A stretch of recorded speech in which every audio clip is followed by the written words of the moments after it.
covering climate, weather, and the industrial enterprise from Penn State Meteorology. Here is Up in the Air. Welcome to this week's episode of Up in the Air. My name is Logan Westrope. And I'm Ryan Gold.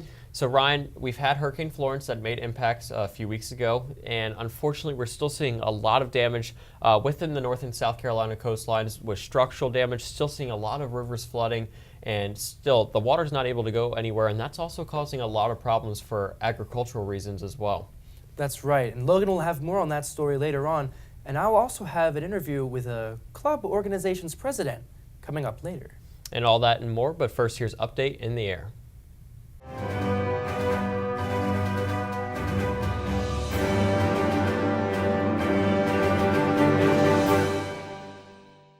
You ever go out to pick crops out of your garden and happen to notice that an insect ate a portion of it as it remained slimy and rotten?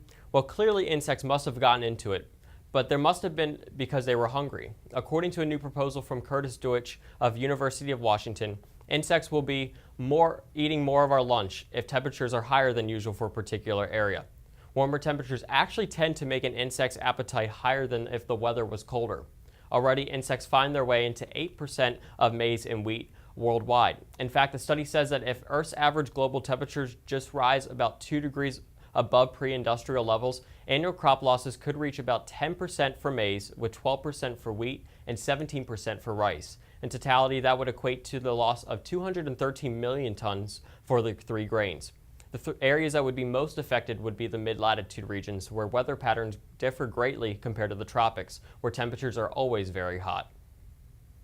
Storms don't just affect people on land, they also affect people on the sea. On November 22, 1906, during a storm on Lake Huron, the steamship J.H. Jones sank, carrying freight to Lion's Head, Ontario. It wasn't until recently, on September 13th, that a research team announced they had found the wreckage on July 1st. Maritime historian Chris Cole stated, quote, "I had confidence in my research. After I put it all together, I told Ken Merriman last April that I could take him right to that shipwreck," end quote. Ken Merriman, a diver and underwater videographer, alongside Robert Crawford, the great-grandson of Captain James Crawford, who was lost when the ship sank, set out on July 1st and found the wreck in less than 2 hours of searching. Crawford said, quote, "I never thought the wreck would be found in my lifetime, but when that little image appeared on the screen and I watched the video of the shipwreck, I was elated. I was a bit surprised. I felt far more excitement than sadness," end quote. The shipwreck was discovered near Cape Croker on the Bruce Peninsula, and the J.H. Jones is now registered as a marine archaeological site. When Hurricane Matthew struck the Carolinas back in late 2016, it devastated millions of dollars in crops and agriculture. Still, money is at a loss from that storm, and to make matters worse, the recent storm Hurricane Florence struck the coast at one of the worst times possible. Despite Hurricane Matthew 2 years ago making impacts in October, when her growing season was nearly ending, farmers lost so much money from the crops that were still good to distribute to markets. Florence, on the other hand, came at a time when growing season was still in full swing. In addition, Florence stalled on the coast, bringing record amounts of rainfall to many farmlands in North and South Carolina, destroying what was left of any product. According to South Carolina Governor Henry McMaster, crop damage was estimated at $125 million so far. North Carolina data has yet to come in. Tobacco was one of the main losses in this year's storm, and farmers are already in loss of several millions of dollars. Not all heroes wear capes and fly. Some wear plaid and drive a bus. Tony Alsop, a 51-year-old trucker from Greenback, Tennessee, is getting praised as a hero for rescuing 53 dogs and 11 cats from various shelters around South Carolina before Hurricane Florence struck. He brought the cuddly creatures to Foley, Alabama to be spread to shelters across the country for adoption. However, this was not his first rescue mission. When Hurricane Harvey was threatening Houston last year, Alsop saw a cry for help online to help evacuate sheltered animals. He volunteered his help with his semi-truck. However, the shelters expected him to take dozens of animals, considering such a large vehicle. But he only meant for the animals to ride in the cab. Alsop said, quote, "I'm a man of my word. If I give you my word, it's gonna get done," end quote. He decided to spend $3,200 on an old yellow school bus, which he drove to Texas to fill with pets. Alsop has been evacuating our furry friends from hurricane-affected areas ever since, with the help of his organization EARS, Emergency Animal Rescue and Shelter. One of the worst things while driving down a road is coming in contact with a pothole. These roadway crevices can not only startle you, but do some serious damage to your car depending on the size and severity. Potholes typically form on other roads that are traveled frequently with heavy volume, require salts to dissolve snow and ice, and extreme temperature changes. In the UK, efforts are already trying to repair potholes by adding machines to vehicles that clean out and restore the pothole. In addition, a Brunel Pavement and Ground Engineering Research Group has created the Controlled Pothole Repair System, also known as CPRS. This method is to use portable infrared heating machines to preheat the road surface and below before making the repair. It would allow for more precise temperature control and even allow for less road closures. This new method would also save money on having to repair roads on a frequent basis during extreme weather and heavy traffic fluxes. We are facing an apocalypse, but it isn't what you think. This is an arthropocalypse. Scientists believe that flying insects are on a decline, but they aren't those pests we continually smush. Scientists are afraid that good bugs like bees, ladybugs, mayflies, fireflies, and even love bugs are less abundant than in past summers. While some insects are pests, most are crucial to the ecosystem. They pollinate plants, are a key link in the food chain, and they help to decompose life. Doug Tallamy, an entomologist from the University of Delaware, stated, quote, "You have total ecosystem collapse if you lose your insects. How much worse can it get than that? The world would start to rot," end quote. Last year, a study found an 82% midsummer decline in the number and weight of bugs captured in nature preserves in Germany, compared with the 27 years earlier. After this study, such countries as Greenland and the United States started their own experiments. David Wagner, an entomologist from the University of Connecticut, stated, quote, "It's clearly not a German thing. We just need to find out how widespread the phenomenon is," end quote. The major players in this arthropocalypse are insecticides, habitat loss, light pollution, and climate change. If this continues, insects might not be the only thing in trouble.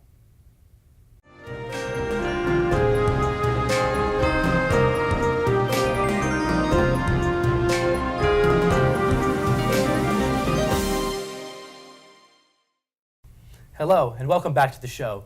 Today in our studio, we have Kristina Salvatore, president of PSUBAMS.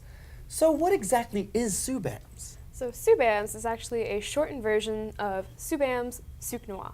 Now this very, very long acronym actually stands for the Pennsylvania State University branch of the American Meteorological Society and chapter of the National Weather Association.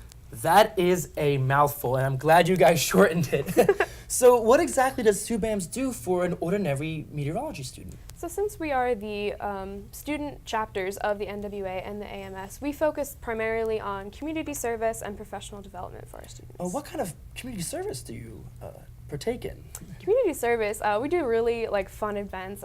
We've judged a science fair at a local middle school. We've done weather days where we do really fun atmospheric experiments. So a little person might be able to understand it better than we might at this level. Of course.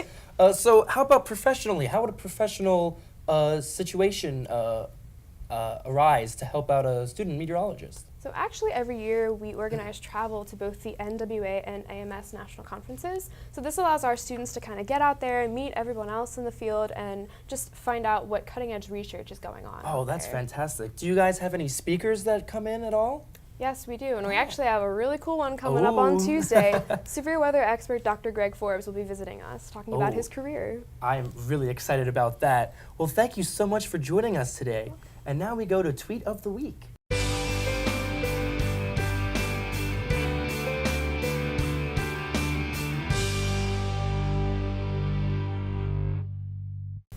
Welcome back to the show. Ryan, what an incredible start to fall we've had so far. Even though it's just been a few days, we've seen a roller coaster of our weather pattern. We've had some days where we needed some of our jackets out. Also, we've had some muggy and tropical-like weather.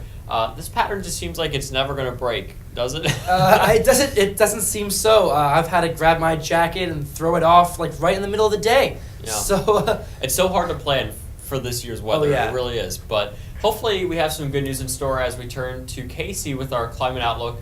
Kasey, do we have some nice weather in store for us, hopefully for the start of October? Can't promise any good news, but I can say that we are going to have a beautiful weekend. I'll touch more on that here in a bit. Average high for this time of year, 68 degrees with an average low of 49. Record high of 86 degrees back in 2017, so fairly recent.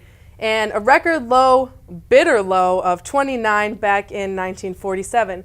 As we take a look at a temperature outlook, looking into the Four Corner regions, most of New Mexico will be above normal for this time of year and is wedging into Arizona as well. As we take a look up north, below normal temperatures are expected, especially in North Dakota. Look at that, just that northeast corner is the only one that's out of that severe below normal temperatures for this time of year. And as we take a look to our friends in the southwest, Florida, Georgia, Alabama, very much above normal for this time of year. I have a meteorologist friend in southwest Florida. He told me that the Gulf of Mexico reached 91 degrees this past week, so that's pretty crazy. But as we look into our region in Pennsylvania, the state is pretty much divided in half diagonally. Regardless, we are going to see slightly above temperatures for this time of year. Taking a look at our precipitation outlook, looking over into the western region of the country, Oregon, Northern California, and Nevada will be the little outliers with that above normal precipitation outlook. And then we look into the Midwest, Illinois, Wisconsin, Kentucky, Indiana, very much above normal for this time of year. And as we look into State College, of course we are as well. We see plenty of rain here from time to time. And now let's look at our drought outlook.